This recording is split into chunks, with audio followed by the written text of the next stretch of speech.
Welcome back to another Crafty Workshop Builds video. Today, I'm going to be talking about 10 upgrades that I recommend as an R56 Mini Cooper owner. And please go ahead and hit that subscribe button if you haven't already, and stay tuned.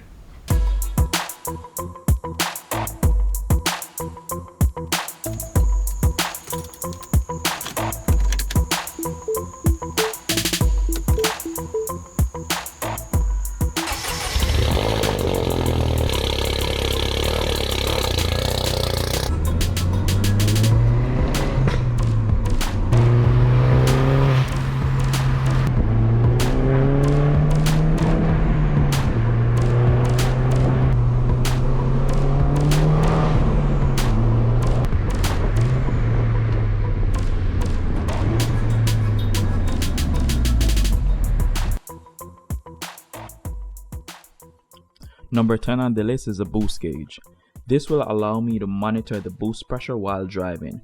The boost gauge would also help me to spot potential problems such as overboosting or underboosting.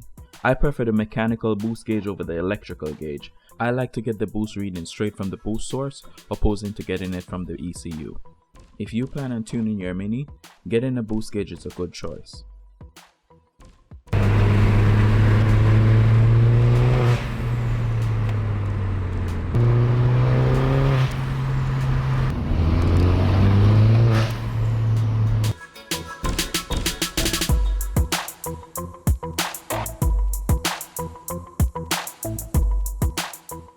Water temperature gauge. Unlike most other cars, the R56 does not have a water temperature gauge. Having a water temp gauge allows me to tell when the car is completely warmed up, and I will also be able to know if the engine is overheating or running too hot. These cars do have a heating issue. I replaced the coolant hose coupling with this water temperature sensor adapter. The sensor sends a signal back to the gauge in the cabin. This coolant hose is coming from the engine and going to the radiator. This allows me to get the temperature of the coolant before it cools down after going through the radiator. Suspension. Installing coilovers on this Mini will drastically increase the handling. I'm currently running BC coilovers and I've had these for about 4 years. With this, I'm able to adjust the front camber, the ride height, and the shock dampening. The car hugs the road while cornering without any body roll. The aerodynamics on the R56 is not the best, so if you plan on doing any form of aggressive driving, getting a set of some decent coilovers is a good start.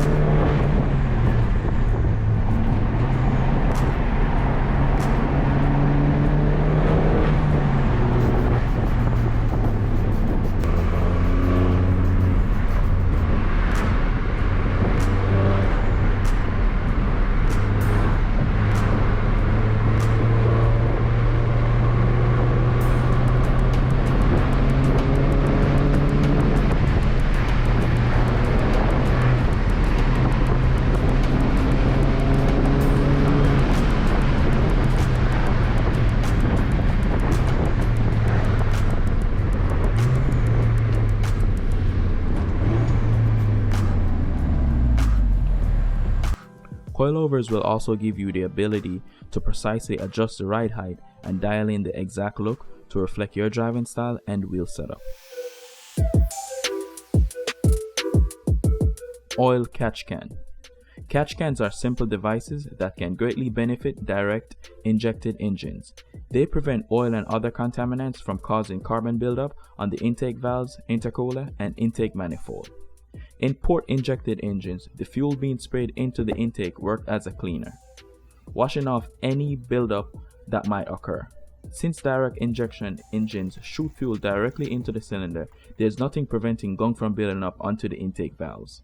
An oil catch can works as a filter that catches contaminants before they reach the intake.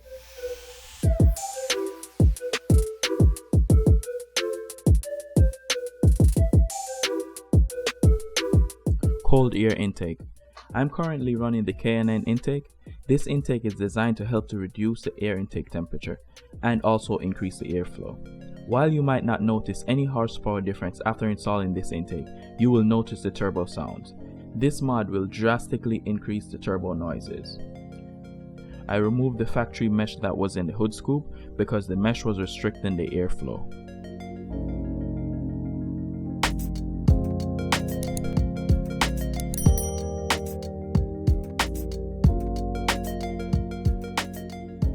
Charge pipes.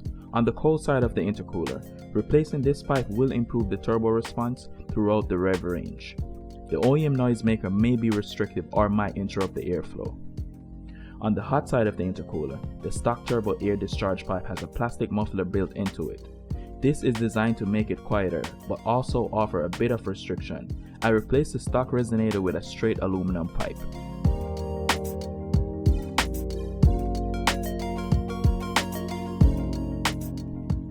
Downpipe. The stock downpipe restricts the exhaust flow while slowing down the turbocharger spool rate. It increases the exhaust gas temperature, which then reduces the horsepower output. I'm currently running a 2.5-inch catless downpipe. The upgraded downpipe will allow the exhaust gases to flow smoothly with a lot less restrictions.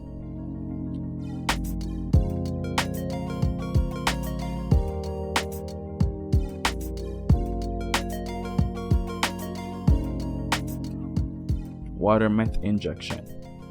Meth will reduce the engine inlet air temperatures and reduce the chance of engine detonation.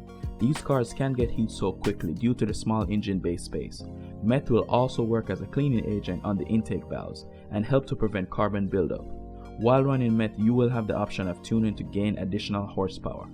My meth container is bolted to the floor on the trunk. I made a trunk flooring that goes end to end, which covers the entire floor in the trunk. The OEM trunk floor is just a small cover in the middle.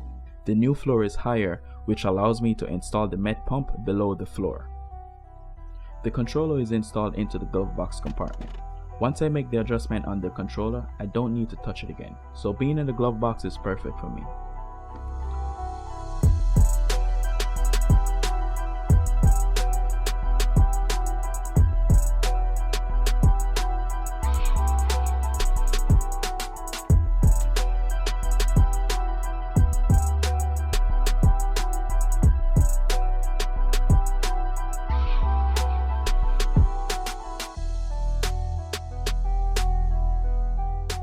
This switch is used to turn on and off the meth system. I installed this extended light indicator onto the gauge bracket for the wideband gauge. This LED mimics the light that's on the controller in the glove box.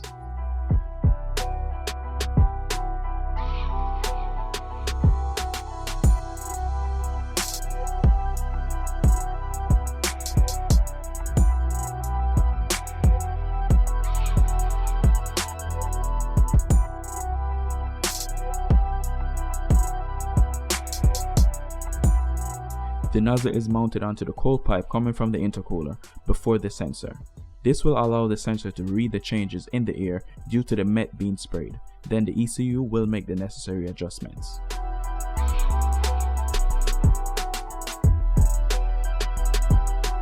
Intercooler. The OEM intercooler is really small. Upgrading to a larger intercooler will reduce the intake temps. A larger intercooler will not really add any horsepower to the Mini. It does, however, give much more wiggle room for a more aggressive tune while helping to keep the temps down. ECU tune. I'm currently running a stage 2 tune. Tuning the car will allow you to take advantage of the bolt-on parts. The horsepower gains will definitely be noticeable when compared to stock. You will be able to run more boost and the car will be much more aggressive.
I will be doing more upgrades to the Mini, so I figured I should show the car in its current state now, and then show the additional upgrades on the way.